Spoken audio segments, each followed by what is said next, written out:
Bro, how are you? Oh, excellent. How you feeling? I'm good, man. I mean, this is, final Monday that you and I are going to be doing this. And, I'm ready to roll through the week. It's going to be, it's been an interesting couple days. I've heard from, let me say this, I've heard from so many different people. And I won't get into all the names. And some people that,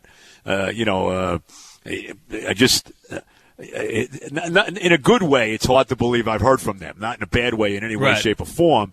Just the people that you really wouldn't believe you'd be hearing from, and it's really been something. I will say there that. are a few people you will hear from on the air today. Not going to tell you. You'll find out when they call in. You like all of them, all right? So I get that's the one hint I'll give you. You like all of them, which is a positive. I would hope so. You never know. By the time the week's over, that may not be the case. You never know. Right. Maybe some people you don't like. Yeah, well, there probably will be a couple. You never know. There'll be a few, right.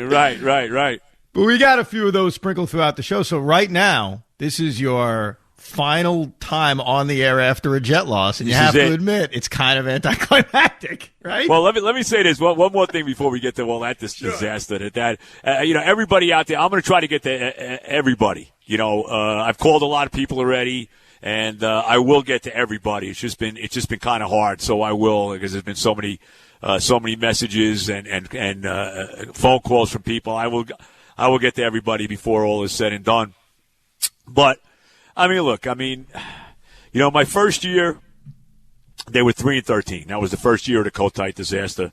And isn't it only fitting that I will retire with my team being 0-8?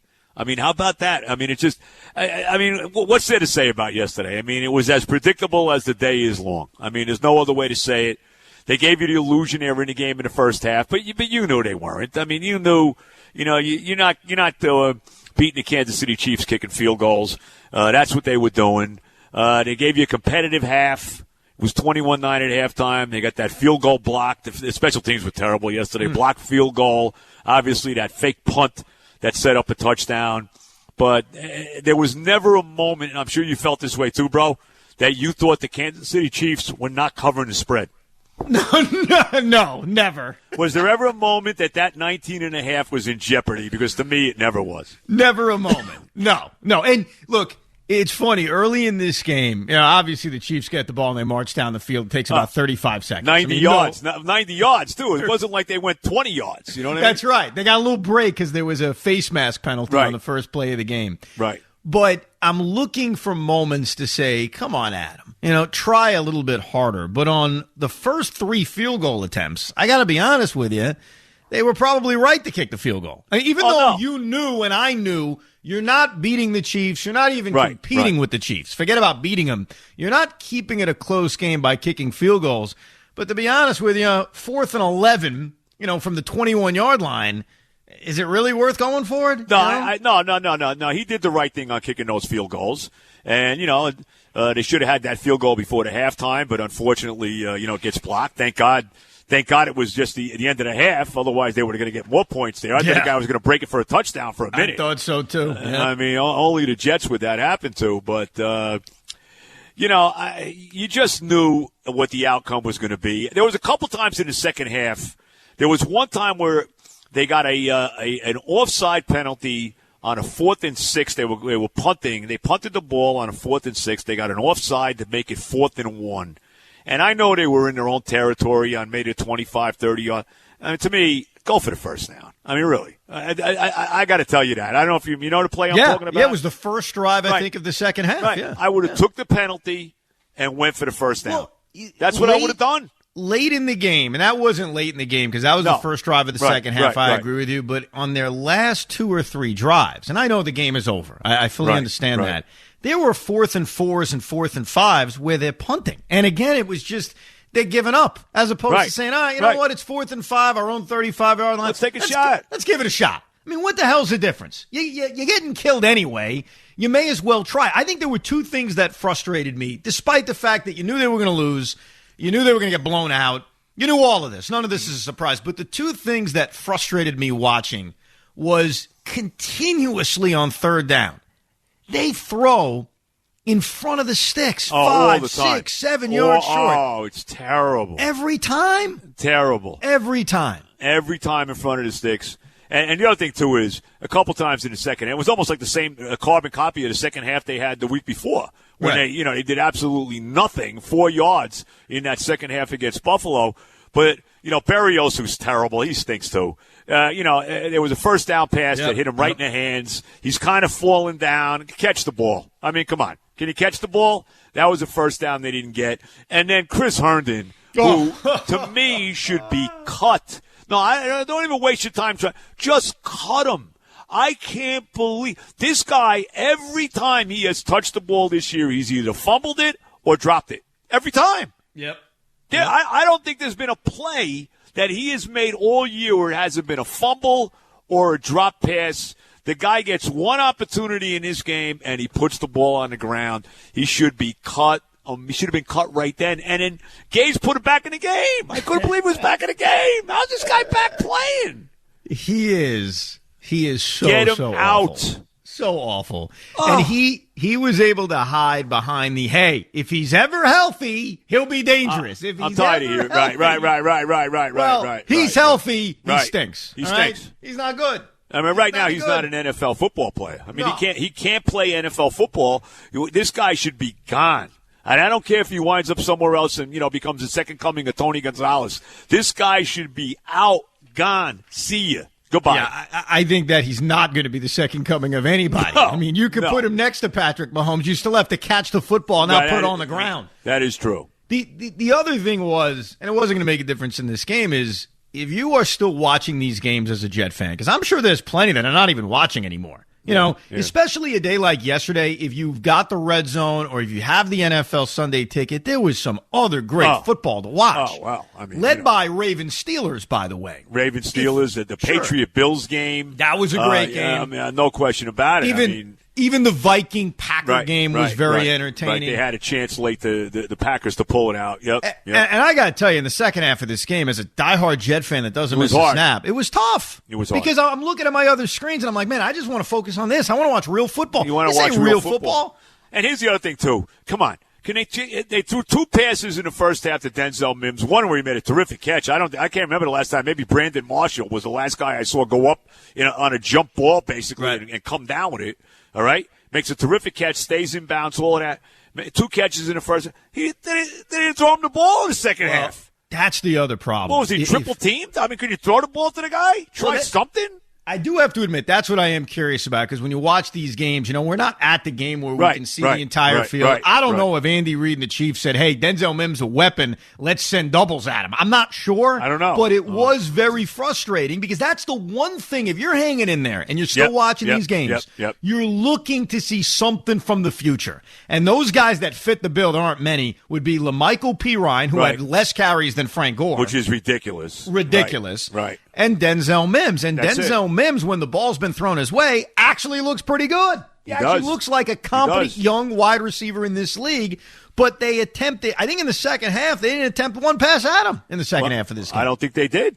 Did he actually throw the ball, down the field more than 3 yards in the second half? Like you said, everything was below the sticks. Everything. Yeah, everything. It is so wildly frustrating, and it's been a consistent thing since Adam Gase has taken over. It's just so damn consistent. You write it down. 3rd and 9, they'll throw the football 2 yards. I mean, every single time. And look, the defense was obviously Mahomes just chewed them up, but they actually did get off the field a few times. And they did early in the second half a couple times when they, still could have done something, and the offense just couldn't do a thing. Just couldn't do a thing. You remember the game last year? We watched it together before Army-Navy, the Raven game. They competed in that game. In the first half of the game, they were in it.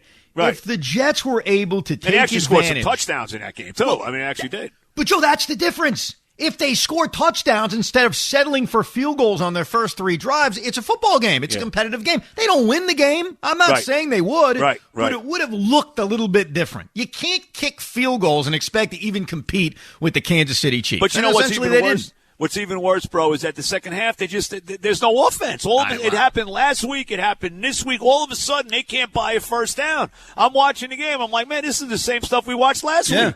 Well, it's a part of how they are the worst coached team in the NFL. Oh, my God. Right. No question. What's a really bad combination, believe it or not, Joe, it's a really bad combination is when you've got the worst players and the worst coaching staff. Right. When you combine that. 0-8. you got 0-8 and non-competitive 0-8. Right, right. 0-8, you lose every game by 2 scores or 3 scores or 4 scores. That's essentially what they do every single week. I mean, Adam Gase, his track record with this team, I know they won 7 games last year. Great, let's have a parade. His track record here is that when they lose by a lot. They get hammered. Right. They get hammered. Right. That's what he's done since he's walked through the door. By the way, Go ahead. No, I was just going to say, not that it was a surprise or anything. It's still, though, frustrating when you sit down and watch it, you know? It's unbelievable. And how about the great Ashton Davis, the third-round pick? How bad was he yesterday? For the first touchdown drive, I mean, this guy, they wasted a third-round, the Leonard Williams third-round pick on this guy is unbelievable. Instead of getting another skill position guy, it's just mind-boggling to me. And on that first touchdown, that was it Hardman on that first touchdown? Hardman, yeah. Ashton Davis he got a chance to tackle him. He ran right by. Hey, Ashton, maybe you should dive and try to take the guy out or something. He ran right by him, and it was almost like, well, Davis, well, what do I do? Do I try to tackle this guy? Do I hurdle him? Oh, my God. Right, do I hurt him? He got beat on the second touchdown by Tyreek Hill. Okay, he got beat on that. I mean, he was like a drum. I mean, I don't know how many times I saw him, just getting beat all over. I mean, oh, my God. Well, I don't know if this is any saving grace for you, but as you no longer do this 5 days a week, I want you to know that when people watch Ashton Davis now, they think of you. I hope they do. Brian Costello tweeted during the game yesterday, quote, Ashton Davis is trying to kill Joe B before he retires. Right. Because I'm sure as he saw that, like we all are, we're thinking of how much you love that pick. How did Joe Douglas pick this guy? And then to hear all these people, all the brainiacs, oh, what third-round value. Oh, he's so multifaceted. He was a track guy. He can do all these things. What?